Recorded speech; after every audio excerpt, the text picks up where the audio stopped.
আজ তো কোজাগরি লক্ষ্মী পুজো, তাই সকাল সকাল ঘুম থেকে উঠেই না ঠাকুর ঘরটা পরিষ্কার করে নিয়ে যেখানে ঠাকুর বসাবো সেই জায়গাটাতে আলপনা করে নিয়েছিলাম।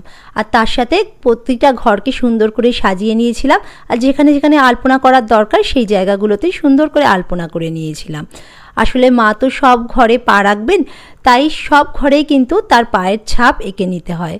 আর তারপরে ঠাকুরের জায়গাটাকেও না সুন্দর করে সাজিয়ে নেওয়ার পরে চৌখাটে সুন্দর করে আলপনা দিয়ে দিয়েছিলাম। তাহলে সন্ধ্যের আগে সব আলপনাগুলো শুকিয়ে একদম রেডি হয়ে গেছিলো। আর তারপরে সন্ধ্যা হতেই মাকে আসনে বসিয়ে দিলাম। পুজোর একটা সময় থাকে, সেই সময়তেই পুজোটা শুরু করতে হয়, তাহলে সঠিক ফল পাওয়া যায়।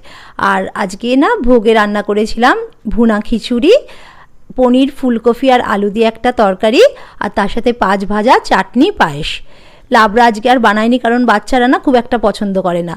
তার সাথে ফলমূল মিষ্টি যেমন হয়, নাড়ু সবই দিয়েছিলাম। তবে নাড়ুগুলো না এবার বাজার থেকে কিনেই আনতে হয়েছিল, কারণ আমার আর করার মতো সময় ছিল না। আর তার সাথে সবথেকে যেটা ভাল লেগেছে, আজকে পুজোতে 5খানা গোটা ফল আমি আমার ছাদ বাগান থেকে পেড়ে নিয়ে এসে ঠাকুরকে দিয়েছিলাম।